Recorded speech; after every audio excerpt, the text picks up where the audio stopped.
From the Presidential Palace, Manila, Dateline Malacañang.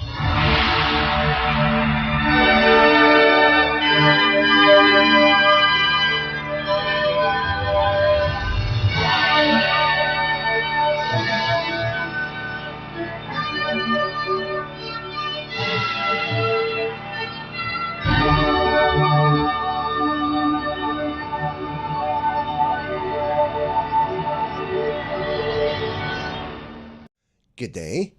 This is Dateline Malacañang. Philippine President Ferdinand R. Marcos Jr. on Monday said the country is now ready to be the go-to destination of high-tech and high-impact investments. The President made the pronouncement during the inauguration of the St. Battalion or StB Giga factory, the country's first manufacturing plant for lithium, iron, phosphate batteries in a ceremonial switch-on at the Philinvest Innovation Park at the New Clark City in Capas, Tarlac Province. Funded by the Australian investment firm St. Baker Energy, the project was part of the investment commitments President Marcos secured during his trip to Melbourne in March this year for the Association of Southeast Asian Nations or ASEAN-Australia Special Summit. In his speech, the chief executive hailed the project for turning into fruition in record time, adding that it will position the Philippines as a regional leader in clean storage and renewable energy. StB Giga factory will open up about 2,500 direct and indirect jobs in the field of engineering, technical, finance, and administrative personnel for Filipinos once it reach its full production capacity by the year 2030.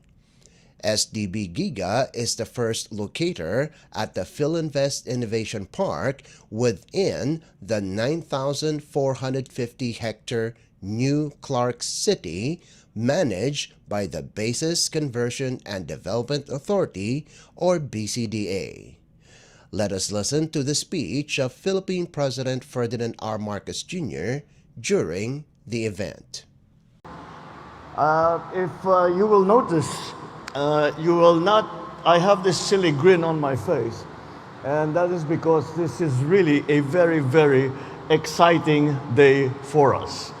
And we have worked very hard and tried to do our best to bring this kind of technology to the Philippines with a clear recognition that this is the future. And today we see that. The future, we take a big step into the future. So now we are, as you say, entering a new age where the battery technology has taken, is front and center in all that we are trying to do. When the term lithium iron phosphate came out, well, we thought this is another complicated technology, and perhaps it belongs in very sophisticated operations such as space travel and the like. However, that now is completely different because we have that technology now here in the Philippines, and this promises to be a first step in all that we are hoping to do, not only to help not only to help and create jobs for Filipinos, not only to bring a transfer of technology to the Philippines, but also because we now are able to do a very solid and serious step in mitigating and adapting to climate change. This is something perhaps that we would hear, perhaps when we first heard this is something that just a scientist would be using. These are terms that only scientists would be using, but no longer. Because we are now in the middle of a technological storm. We may not be launching rockets just yet, But despite the weather's best attempts, we are stepping boldly into the future. A future that is sustainable, innovative, and transformative. This inauguration of the StB Giga factory is a remarkable example of what happens when our national agenda of promoting clean energy intersects with a solid commitment from the private sector. Your Excellency, Ambassador, you hit the nail on the head there. This is the best example that we can show, not only because we have finally brought it to fruition, but we brought it to fruition in what I consider to be record time. In fact, this development is among the pledges that we received during the Philippine Business Forum in Australia, Melbourne, last March, in Canberra. 6 months later, we are witnessing how this pledge has come into reality. I cannot overstate the importance of this investment, hence the silly grin on my face. It sends this message to the world. The Philippines is now ready to innovate, to lead, to become the go-to destination for high-tech, high-impact investments. As the first manufacturing plant in the Philippines for advanced iron phosphate batteries, often used in renewable energy and electrical vehicles, the StB Giga factory sets the stage for the Philippines to become a player in clean storage and in clean energy storage in our part of the world, in Southeast Asia, in our region. Looking towards the future, when this factory reaches full capacity, it's expected to channel 5 billion pesos into the economy annually. It will create 2,500 jobs for Filipinos. And these are not just regular jobs. These are very important high-tech jobs, which is where these are the quality jobs that we would like to bring to our countrymen. So from engineers and technicians to administrative personnel, it is about nurturing homegrown talent and offering opportunities that match the ambitions right here on our own soil. When StB Giga hits full capacity by 2030, it will be producing 2 gigawatt hours of batteries annually. This is the equivalent to around 18,000 electric vehicles, almost 500,000 home battery systems. This facility runs in tandem with the Philippines' renewable energy landscape as we transition our country to renewable energy. Your products could help entice more investors in renewable energy facilities in the country. The upstream and the downstream businesses that will come from this are just going to be tremendous. We also welcome StB Giga's plan to enter the EV product market in the coming years. This certainly aligns with our plans to develop the country's EV industry and produce locally made EVs and EV components, reducing our reliance on imported fuel.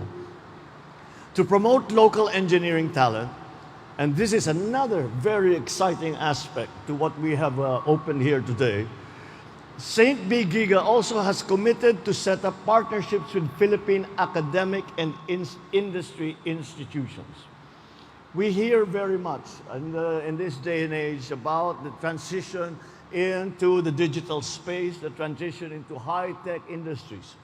And the key to the success of that transition is, the buzzwords now are reskilling and upskilling.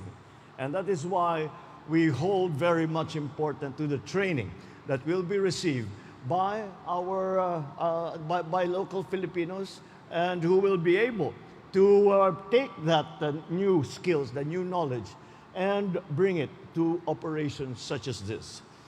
With renewable energy sources, and while they were once, and EVs were once seen as just options, they must now be our path forward to adapt and to mitigate the effects of climate change. Every step that we make towards sustainable energy development is an investment in a brighter, healthier future for our children, for our country. To the entire team behind the StB Giga factory, thank you for taking this leap of faith with us. You have established a foundation for a cleaner, greener, and more prosperous Bagong Pilipinas. And to the rest of us, I will say, don't blink. Change is happening faster than you think. even when faced with challenges like Typhoon Julian. While we are here discussing innovation, the government is working behind the scenes. Thousands of family food packs are now being prepared. Healthcare centers are on high alert, and our farmers and fisherfolk are taking steps to safeguard their livelihoods. The Typhoon Julian is going to pass north of the Philippines, so those in regions 1, 2, and 3, as well as NCR and CAR, know that we are not just talking about resilience. We are making it happen. So if you are an entrepreneur, a startup, an industry leader wondering where to place your next big bet, look no further. We have the talent, certainly the determination, and now the infrastructure to make your boldest ideas a reality, even if the weather tries to say otherwise. Let us remember why we are doing this. Beyond the figures and the projections and the technology, it comes down to our shared responsibility to our environment and to the next generation. Once again, congratulations to everyone who has been involved both in the private sector and in the public sector in making this a reality. Maraming salamat po sa inyong lahat at sama-sama nating isulong ang isang mas matatag na bagong Pilipinas. You just heard Philippine President Ferdinand R. Marcos Jr. Dateline Malacañang. Philippine President Ferdinand R. Marcos Jr. scored 50% on the latest Pulse Asia survey on the performance and trustworthiness of the country's top government officials, which was released Monday evening. The survey, conducted from the 6th to the 13th of September, indicated that both the President's approval and trust scores were at 50%. Meanwhile, Vice President Sara Duterte's approval went down by 9 percentage points, while her trust rating dipped by 10 percentage points. The President's satisfaction rating in September, however, is 3 points lower than June's figure at 53%.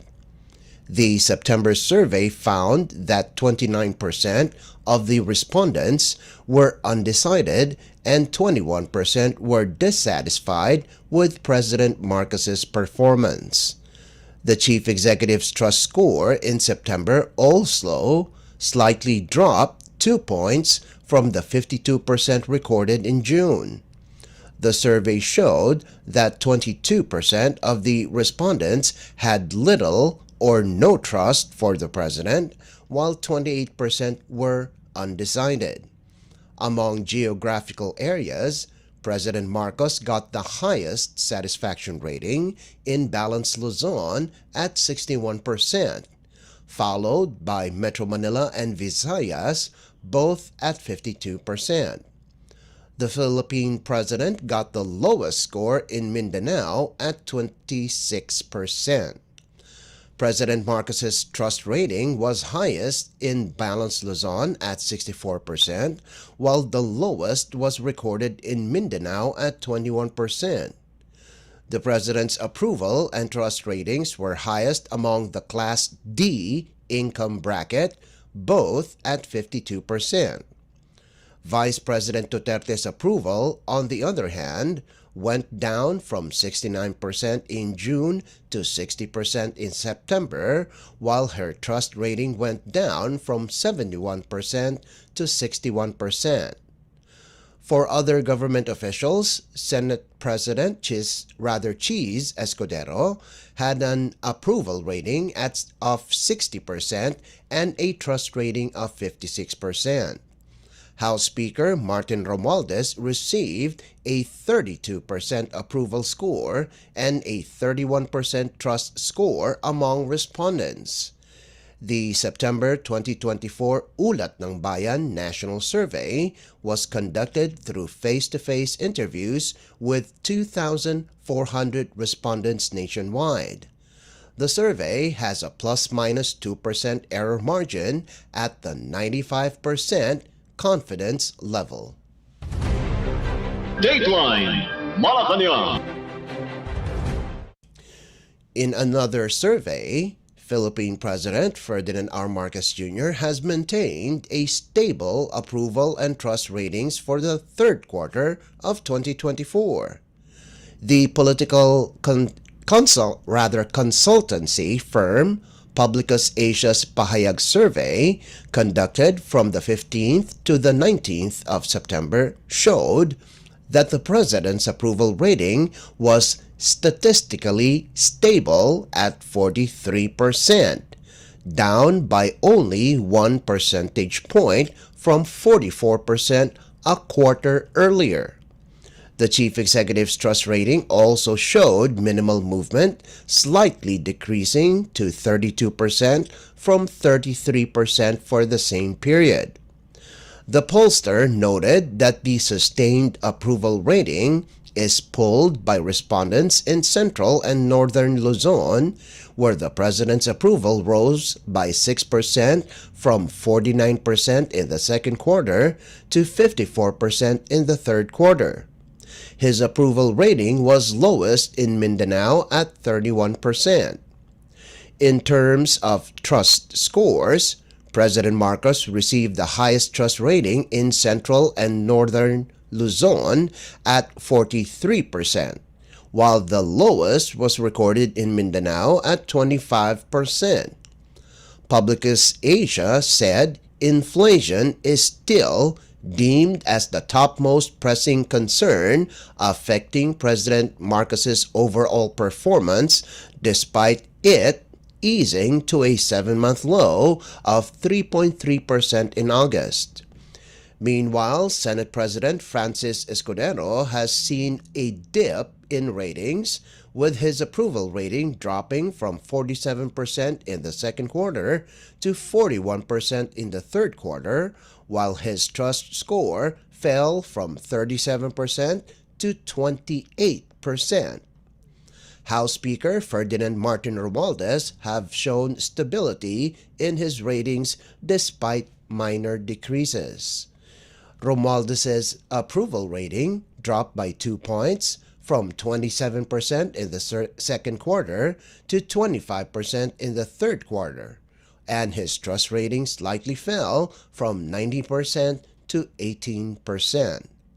The survey used purposive sampling with 1,500 respondents randomly drawn from a market research panel of over 200,000 registered Filipino voters. Dateline Malacañang.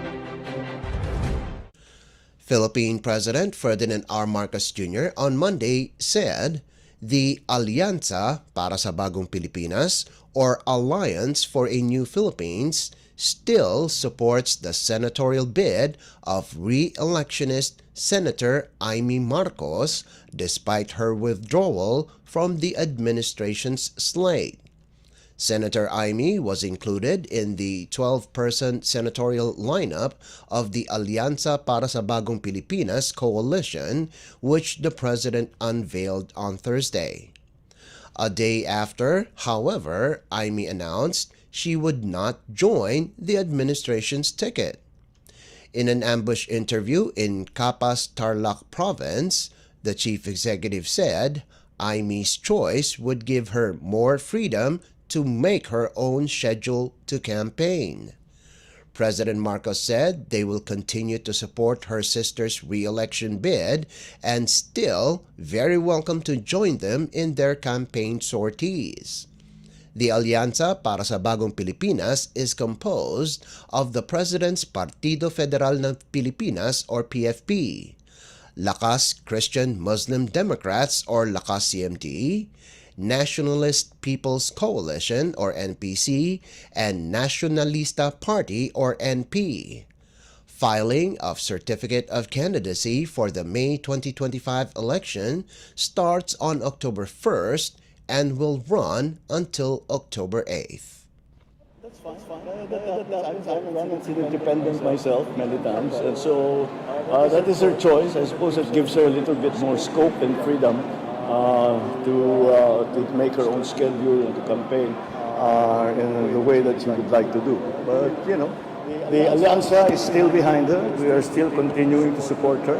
And if down the road she chooses to join us in our campaign sorties, she is of course very welcome. Philippine President Ferdinand R. Marcos Jr. Dateline Malacañang. In other news stories, following the accusation that dismissed Bamban Tarlac Mayor Alice Guo is a Chinese spy, Philippine Senator Sherwin Gatchalian said issues with regards to the former mayor cannot be closed. Gatchalian earlier said the Senate was supposed to end their investigation on the Bamban Tarlac Philippine Offshore Gaming Operator or POGO hub where Guo was involved and focus on the Porac, Pampanga POGO hub. But since the information went out, particularly from international news channel Al Jazeera, the Senate will investigate Guo on the accusation. Gatchalian said the Senate might call the country's intelligence and defense agencies during the Senate Committee on Women hearing to give them the opportunity to clear the issue. For his part, Senate Majority Leader Francis Tolentino said they might ask Guo the allegation that she is a Chinese spy during the executive session of the Senate panel. Tolentino admitted that this information, if true, is quite alarming. The Senate Committee on Women hearing on POGO operations and its illegal activities is scheduled on October 8th. Dateline Malacañang. The Philippines Department of Agriculture or DA on Monday announced the temporary import ban of poultry products from France after the European country reported an avian influenza or AI outbreak last August 7th. In a statement, DA Secretary Francisco Chu Laurel Jr. said, the DA is imposing the ban as a preemptive measure to stop the entry of infected birds and their byproducts into the country. Secretary Laurel added that this step will prevent the spread of the virus that could have a devastating impact on the local poultry industry. Under DA Memorandum Order No. 40, the ban will cover the importation of domestic and wild birds or shipment of live poultry, poultry products, and byproducts including day-old chicks and semen. Issuance of the Sanitary and Phytosanitary Import Clearances or SPSIC from the Bureau of Animal Industry or BAI is also suspended for shipments from the said country. The DA said only birds slaughtered or products processed before July 25, 2024 will be allowed to enter the Philippines. The Philippines has imported 150,752 kilograms of poultry products from France from January to August this year. Dateline Malacañang. And finally, the Philippine Postal Corporation or PhilPost has advised overseas Filipino workers or OFWs to send their Christmas mails and parcels ahead of time to ensure recipients get them during the holidays. In a news release on Monday, the PhilPost said it has suggested dates of mailing at post offices for different kinds of mails and parcels. Holiday-related domestic express mail should be sent on or before December 6th in Metro Manila, December 4th in Luzon, and November 29th both in Visayas and Mindanao. International express mail bound abroad is set on November 22nd. The deadline for sending domestic parcel in Metro Manila is on November 29th, on November 22nd in Luzon, November 20th in Visayas and Mindanao. Meanwhile, air parcel intended overseas must be sent on November 8th to reach their country of destinations in time for Christmas. The deadline for mailing for domestic ordinary mail is November 29th in Metro Manila, November 22nd in Luzon, and November 29th in Visayas and Mindanao. International ordinary mails are scheduled for mailing on November 18th. The PhilPost reminded that mail items containing goods, especially with dutiable items, are subject to customs examination and may need additional processing time. Dateline Malacañang. Before we conclude our program, Radyo Pilipinas World Service of the Presidential Broadcast Service is heard over the following shortwave frequencies: 15.640 MHz, 17.820 MHz, and 12.010 MHz. You can also visit our Facebook page and YouTube channel at Radyo Pilipinas World Service. You will be able to hear and view our Filipino and English programs, including news updates here in the Philippines. Kindly subscribe, like, and share our posts as well. And that concludes this edition of Dateline Malacañang. For Radyo Pilipinas World Service, this is Leo Magpayo. Good day and stay safe. From the Presidential Palace, Manila, Dateline Malacañang.